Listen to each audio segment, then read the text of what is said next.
کہ وہ ایک لمحے کے لیے آئی تھی مگر آئی تھی. پھر میرے آقا صلی اللہ علیہ وآلہ وسلم قبر انور میں گئے. حیات انبیاء کی دلیل قرآن دیتا ہے کہ جب عورت کا شوہر مر جائے تو عدت کے بعد وہ نکاح کر سکتی ہے، مگر انبیاء کی جو زوجہ ہے وہ مائیں ہے، وہ مائیں ہیں، اس سے کوئی نکاح نہیں کر سکتا. وہ جب تک رہے گی نبی کی زوجہ بن کے رہے گی، نبی کی زوجہ بن کے رہے گی. سگی ماں سگی ہوتی ہے اور نبی کی ماں سگی ماں سے بھی بڑھ کر ہے. اور زندہ بندے کی میراث تقسیم نہیں ہوتی. یہ کائنات کے مالک مصطفیٰ ہے. آقا کے چاہنے والے ٹکڑوں پہ نہیں لڑے، باغوں پہ نہیں لڑے. میرے آقا کی وراثت اہل بیت ہے جو ہم ساروں میں تقسیم ہو گئی ہے. علی کو تقسیم کر لینا، حسن حسین کو تقسیم کر لینا، فاطمہ تمہاری ہے. میرے آقا صلی اللہ علیہ وآلہ وسلم کی حیات مبارکہ میں کائنات حضور کی ہے. آج بھی نبوت اور رسالت کائنات کی حال ہے. اور بندہ مرنے کے بعد دفن ہوتا ہے قبر میں. حضور کی بھی قبر ہے، مگر زندگی میں میرے آقا حیات انبیاء سمجھا گئے. ہر جگہ پہ ایک جگہ ایسی ہے جہاں موت داخل نہیں ہو سکتی. آپ کو پتا ہے وہ کون سی جگہ ہے؟ کسی کو پتا ہو تو بتا دیں. ایک ایسی جگہ ہے جہاں موت جا ہی نہیں سکتی، کبھی داخل نہیں ہوگی. کسی کو پتا ہے تو سب کو بتا دیں، نہیں پتا تو یاد رکھیں. جنت وہ جگہ ہے جہاں کبھی موت داخل نہیں ہو سکتی. فرشتے کو کبھی موت نہیں آئے گی. جنات کی عمر 5000 6000 سال زیادہ ہوتی ہے. میں ایک دن اس نے بھی مرنا ہے. جنت میں جو داخل ہو گیا ہمیشہ خالدین فیہا ابدا. جنت میں موت نہیں آئے گی. نہ جنت میں بڑھاپا ہے، نہ جنت میں بیماری ہے، نہ جنت میں کوئی جسمانی کمزوری ہے. جنت میں صرف حسن ہے، جوانی ہے، زندگی ہے. جنت میں موت نہیں. یہ متفق کا عقیدہ ہے ہر مسلک کا. کسی سے پوچھیے، جنت میں موت نہیں. میرے آقا جہاں دفن ہے زندگی میں سمجھا گئے. صحابہ کو بیٹھ کے کہتے ہیں ما بینا بیتی و منبری. میں آپ سے پوچھوں کہ یہاں سے اس گیٹ تک کیا ہے؟ آپ کہیں گے زمین ہے، فرش ہے. میں کہوں آپ کے گھر سے سلم والی تک کیا ہے؟ آپ کہیں گے سڑک ہے. جو ہوگا وہی. میرے آقا نے فرمایا میرے روزے اور میری منبر درمیان کیا ہے؟ صحابہ کے ذہن میں آیا ہوگا کہ زمین ہے، مسجد ہے. میرے آقا نے فرمایا نہیں، درست کر لو اپنی معلومات. روضۃ من ریاض الجنہ. یہ جو درمیان والا ٹکڑا ہے فقط زمین نہیں ہے، یہ جنتوں کے باغ میں ایک باغ ہے. ابھی آقا کی قبر نہیں بنی. آقا نے اس ٹکڑے کو ریاض الجنہ کہا. ریاض الجنہ کا معنی جنت کا باغ، کہ زمین پر بھی جنت کا ایک باغ ہے. زمین پر جنت کا ایک باغ کیوں لگایا؟ لوگ دفن ہوں گے قبرستان میں، لوگ دفن ہوں گے زمینوں میں، لوگ دفن ہوں گے جنت البقیع میں. میرے مصطفیٰ آپ کی حیات کی دلیل کے طور پر جو ٹکڑا آپ کے لیے انتخاب کیا گیا ہے وہ جنت کا باغ ہے. جنت میں کبھی نہ موت آئی ہے نہ کبھی داخل ہو سکتی ہے. ایک عام مومن قبر میں جنت میں چلا جائے تو وہ مر نہیں سکتا. تم جنتوں میں جاؤ گے قیامت کے بعد. مصطفیٰ 12 ربیع الاول ہی کو جنت میں دفن کر دیے گئے. آقا تو جنت میں ہیں جنہوں نے جان نثاری کی. ابو بکر تو بھی ابھی جنت میں آ جا، عمر تو بھی ابھی جنت میں آ جا. دونوں کو میرے آقا نے اپنے ساتھ جنت میں سلا دیا ہے. حاضرین مکرم، میلاد مصطفیٰ صلی اللہ علیہ وآلہ وسلم حیات مصطفیٰ کی دلیل ہے. میلاد مصطفیٰ ختم نبوت کی دلیل ہے. بہت سارے پہلوؤں کو تشنا چھوڑے جا رہا ہوں. میں بھی سمجھتا ہوں کہ ابھی موت کی تشریح کرنی تھی، حیات کی تشریح کرنی تھی. میرے آقا کی حیات جاوداں ہے. نبوت کی صورت میں، رسالت کی صورت میں میرے آقا موجود ہیں، اپنے قبر میں جسد کے ساتھ موجود ہیں۔ ایک کائنات میں حکومت آج بھی مصطفیٰ کی ہے، حکم آج بھی مصطفیٰ کا ہے، نبوت آج بھی مصطفیٰ کی ہے، رسالت آج بھی مصطفیٰ کی ہے۔ اگر حضور صلی اللہ علیہ وآلہ وسلم کی حیات نہ ہوتی تو نبوت بھی نہ ہوتی، رسالت بھی نہ ہوتی۔ در حقیقت میلاد مصطفیٰ ختم نبوت کا نعرہ ہے، میلاد مصطفیٰ ختم نبوت کا نعرہ ہے۔ جب کوئی میلاد مناتا ہے تو منکرین نبوت کو پیغام ہے کہ جو امت اپنے نبی کے پہلے دن کو نہیں بھولی وہ باقی ساری عمر کیسے بھول سکے۔ کچھ اتنے گفتگو کرنے کے بعد کچھ چہرے ابھی بھی خاموش ہیں۔ آخری روایت سے بات ختم کروں گا۔ وہ جو بالکل خاموش ہیں اب ان کے لیے ہے کہ میرے آقا کیسے مر سکتے ہیں، کیسے ختم ہو سکتے ہیں۔ انسان نے نبی کو ختم کرنے کی کئی بار کوشش کی، کئی بار مارنے کی کوشش کی۔ حضور صلی اللہ علیہ وآلہ وسلم کی یہودیوں نے دعوت کی، بکری ذبح کی، میرے آقا ان کے گھر گئے۔ جب میرے آقا ان کے گھر گئے کھانے کے لیے بیٹھ گئے، حضور صلی اللہ علیہ وآلہ وسلم جب کھانے کے لیے بیٹھے تو میرے آقا صلی اللہ علیہ وآلہ وسلم نے لقمہ کھایا اور بوٹی کو دانتوں تلے چبایا۔ جب آقا نے بوٹی کو منہ میں چبایا تو بوٹی کو اللہ نے بولنے کی طاقت دی اور اس بوٹی نے کہا یا رسول اللہ مجھے مت کھائیے، آپ کو مارنے کے لیے ان لوگوں نے میرے اندر زہر ملایا ہوا۔ یہاں تک تو بات آپ نے سنی ہے، میں حیات انبیاء کے حوالے سے اگلی بات کرنے لگا ہوں۔ اللہ رب العزت چاہتا تو پہلے سے روک لیتا، میرے مصطفیٰ نہ جائیے، آج آپ کو یہ مارنے کا ارادہ رکھتے ہیں، اللہ نے نہیں روکا۔ اور اللہ چاہتا تو بوٹی میں زہر کا اثر ہی ختم کر دیتا۔ آج تو حکیم زہر سے دوائیں بنا لیتے ہیں، کشتے بنا لیتے ہیں، اور اثر تو اللہ کے ہاتھ میں ہے۔ گولی لگ جاتی ہے مگر مؤثر نہیں ہوتی، موت نہیں آتی، خنجر لگ جاتا ہے مگر بندہ بچ جاتا ہے۔ وہ جو زہر بوٹی میں تھا اللہ چاہتا تو اس کا اثر ختم کر دیتا۔ اللہ نے نبی کو کھانے سے نہیں روکا، بوٹی میں زہر کا اثر ختم نہیں کیا، بلکہ بوٹی کو بولنے کی طاقت دی۔ پتہ ہے کیوں؟ کہ اگر میرے آقا ان کے گھر نہ جاتے تو کہتے آج آیا نہیں، آیا ہو گیا تو وہ کیا ہو گیا، کہ کہیں ان کے دل میں حسرت یہ نہ ہو کہ آیا نہیں، اور بوٹی میرے آقا کھا لیتے اور زہر اثر نہ کرتی تو پتہ ہے کیا کہتے؟ آج کل تو زہر بھی اصلی نہیں، زہر نکلی ہے، بالکل اثر ہی نہیں۔ گویا پھر دکاندار کو گلا ہوتا۔ میرے آقا رب نے فرمایا تم اپنی ساری کوششیں کر لو، مصطفیٰ آئیں گے، بوٹی بھی چبائیں گے مگر موت نہیں آئے گی۔ کیوں؟ اللہ بچانے والا ہے۔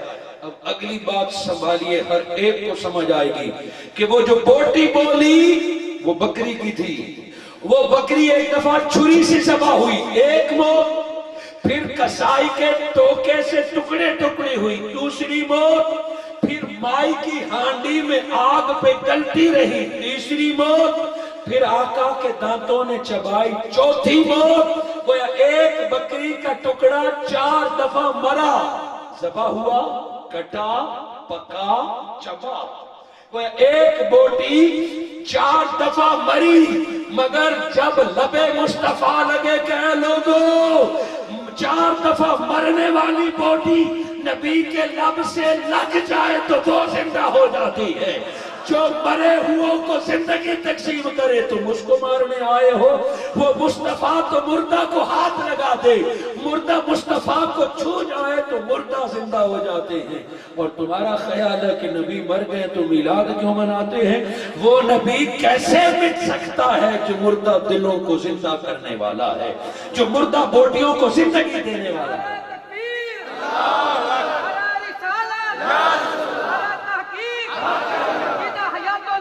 زندہ باد۔ بس ختم نبوت یہی ہے کہ حضور زندہ ہے. جو حضور کی زندگی کے قائل نہیں وہ ختم نبوت کے قائل نہیں ہے. ہم بھی کہتے ہیں کہ آقا اپنے قبر انور میں ہے. جیسے رب چاہتا ہے ویسے میرے آقا تصور فرماتے ہیں. ہمارے پاس آقا کا دیا ہوا قرآن ہے, ہمارے پاس آقا کا دیا ہوا ایمان ہے, ہمارے پاس آقا کی اولاد ہے. آج رات بھر میلاد منانے والا اگر مصطفیٰ کی زندگی کا قائل ہے, رات بھر جلسہ کرنے والا اگر مصطفیٰ کی زندگی کا قائل ہے تو وہ اٹھ کے فجر کی نماز پڑھے گا.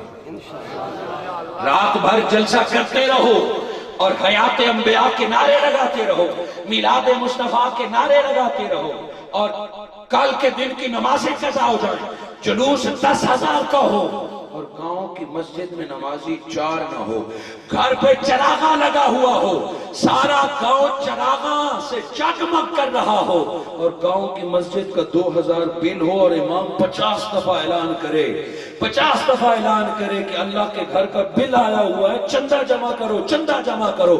چراغا پر تو تو نے 20,000 لگا دیا, جھنڈیاں تو نے سجا لی, اور میلاد کے لنگر پر تو نے 50,000 لگا لیا. تیرے محلے کی مسجد مقروض ہے, کبھی بل کی, کبھی صفوں کی, کبھی ٹوپیوں کی. یہ کیسا تعلق ہے, یہ کیسا ایمان ہے؟ میلاد کا مہینہ تو سال بعد آتا ہے, مسجد تمہیں روز پکارتی ہے, آذان تمہیں روز پکارتی ہے. اگر حضور کو زندہ مانتے ہو تو مسجدیں آباد کرو, اگر میرے آقا کی حیات کے قائل ہو تو روز قرآن پڑھو. رب بھی سنتا ہے, مصطفیٰ بھی سنتا ہے. آئیے منہاج القرآن ایسے میلاد منانے کے قائل ہے کہ سال بھر آقا کے دین کی خدمت کرتے رہو, سال بھر سچ بولتے رہو, سال بھر ظالم کو ظالم کہتے رہو. ایسا نہیں کہ سال بھر دین سے دور رہو اور ماہ ربیع الاول میں تم سنی بھی بن جاؤ, عاشق بھی بن جاؤ, اور ختم نبوت عقیدہ کے سپہ سالار بھی بن جاؤ. حاضرین مکرم, آج نبی کے دشمن ہم ڈھونڈ رہے ہیں کہ کوئی نبی کا دشمن ملے میں اس کی گردن کاٹ دوں. منہاج القرآن کہتا ہے دشمن نہ ڈھونڈ, آقا کے غلاموں کو سینے سے لگا لیں. آج درود پڑھنے والوں کو ہم اپنی مسجد میں نہیں چھوڑتے, آج نعت پڑھنے والے ہماری طرح, آج آقا کے میلاد منانے والوں کے جلسے ہمیں نہیں بھاتے. ان کا جلسہ ہے تو میں نہیں جاؤں گا, میرا جلسہ ہے تو وہ نہیں جائیں گے. وہ جلسہ کرنا نہ جانا, وہ سنی نہیں, ان کا یہ ہے وہ ہے.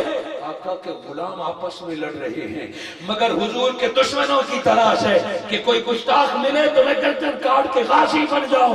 ارے گستاخ کو بعد میں ڈھونڈ, پہلے اپنے تکبر کو ذبح کر, پہلے اپنے غرور کو ذبح کر. دین کے نام پر, جماعتوں کے نام پر, جھنڈوں کے نام پر, اپنے پیروں کے نام پر ہم غرور اور تکبر میں مبتلا ہیں. ہم ایک دوسرے سے دور ہیں. جب تک یہ جماعتیں رنگوں کے نام پر, جھنڈوں کے نام پر, اپنے استانوں کے نام پر ایک دوسرے سے دور رہیں گے, کبھی کوئی گستاخی کرے گا, کبھی کوئی خاکے بنائے گا, کبھی کوئی ملک کا صدر اور وزیر اعظم کے خلاف بولے گا. اسے پتا ہے کہ یہ نعرے تو بڑے لگاتے ہیں مگر اکٹھے نہیں ہو سکتے, انہیں اکٹھے بیٹھنا نہیں آتا. جس دن آقا کے غلام اکٹھے ہو گئے, زمین پر کسی کو بے ادبی کرنے کی جرت نہیں ہوگی, زمین پر کسی کو گستاخی کرنے کی جرت نہیں ہوگی. منہاج القرآن اور ڈاکٹر محمد طاہر القادری کا پیغام ہے کہ میلاد اپنے انداز سے مناؤ, جلسے توحید کے کرو, جلسے آخرت کے کرو, مدرسے بناؤ, جہاں سے مرضی بیعت ہو جاؤ, مگر جب نام محمد آئے اپنے سارے اختلافات چھوڑ کر ایک نام محمد پہ اکٹھے ہو جاؤ. اسی کو انقلاب کہتے ہیں, اسی کو نظام مصطفیٰ کہتے ہیں, اسی کو عشق کہتے ہیں, اسی کو ختم نبوت کہتے ہیں. دعا گو ہوں کہ اللہ رب العزت مجھے اور آپ کو نام محمد پر دنیا میں اکٹھے ہونے کی توفیق عطا فرمائے. جن ساتھیوں نے بھی آج کے اس خوبصورت پروگرام کا اہتمام کیا ہے, اللہ رب العزت ان کو بے پناہ برکتیں عطا فرمائے, اور سال بھر اس میلاد کا پورے علاقے کو اللہ اثرات عطا فرمائے. جزاکم اللہ. مصطفیٰ جانے رحمت پیدا کو سلام, شمع بز میں ہدایت پیدا کو سلام, شمع بز میں ہدایت پیدا